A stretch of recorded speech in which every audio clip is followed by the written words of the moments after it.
So it's finally time to move over to the BleemSync hack version 1.0. This is a big improvement over the previous one, but if you guys are stuck on that, don't worry, we're going to show you how to migrate over to the latest version of BleemSync 1.0. Now if you're a new user, totally new to this, don't worry about it, we'll cover you guys as well. Now this hack is mainly for you guys that have a USB 2.0 thumb drive or an SD card or something like that, a SD card adapter, USB, you know what I'm talking about.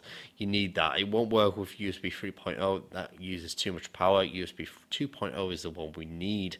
So if you haven't got one, go out and get one. If you are trying this tutorial and it doesn't work with your USB 2.0 stick, don't worry, just go and try a different one and it should work. There's still issues surrounding certain brands and certain types of USB 2.0 sticks, and it's just the way it is for now anyway. So let's move on now and let's get straight into this.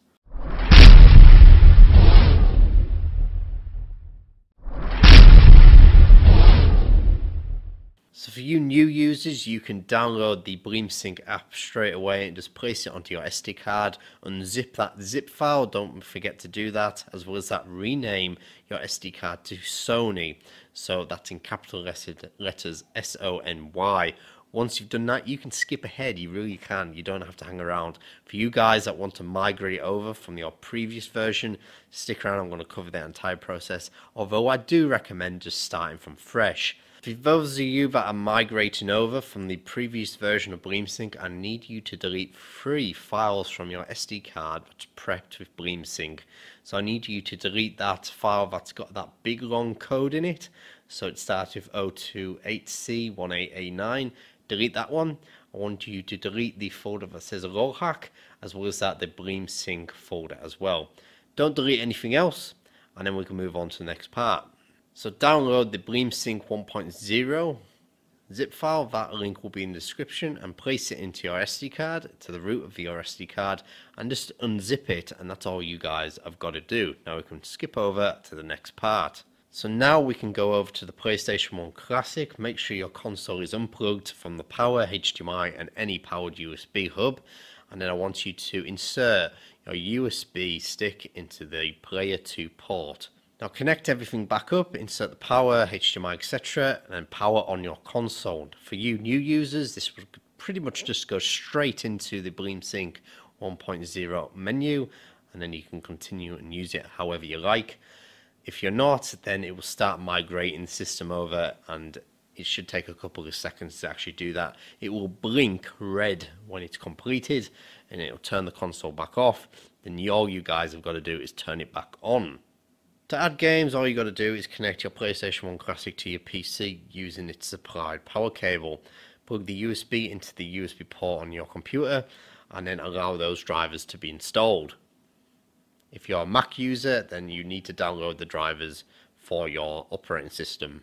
So once you've done that, I want you to turn the PlayStation 1 Classic on, and then to send games across, there will be a link just below on how to actually do this.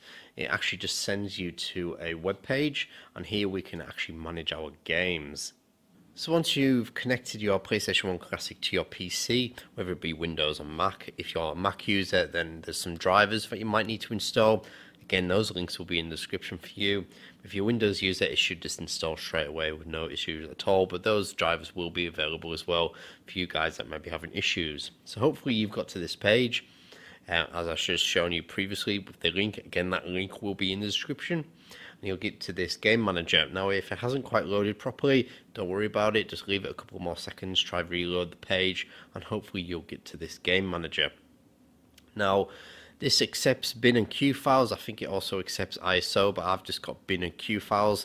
If you've followed any of the previous tutorials, you'll be up to speed with what I'm talking about, bin and Q files, and we need those 2 files. Now, when you download a ROM, normally you just get the bin file, so you might have to create your own Q file. I have covered this previously in the very first video I've done for this, but just to recap, you can actually build your own Q file just by going to this website. Again, that link will be in the description. Drag and drop whatever ROM it is into here, and then just copy this and create a notepad, and then you'll see we have our notepad here. I've just copied it in there, and then just save it as the name of the actual bin file. So mine is called Grand Theft Auto 2 and then name it .q, and then I'm just going to save that. So that should be on my desktop now. So if I go to add new game, so I'll go back to the BleemSync game manager. So I want to browse my files, and I'm going to add my Grand Theft Auto 2 bin file, so that's the actual game, and then add the Q file as well, and then open it up. And what should happen is it should display the actual artwork and everything else to do with it. Now it hasn't displayed quite the right artwork for me. I'm not too fussed by that. But this is pulling from the BleemSync servers, so you should get the right artwork. Basically, this is doing all the hard work for you. Like in the previous video, in the very first video, we had to do all the editing and stuff like that for all the files. This just, you know, takes it all out of it. This is the only way at the moment to actually add games to your PlayStation 1 Classic using this system. So if you don't want to use this system, you're going to have to revert back to the older method of doing it with the older version of BleemSync.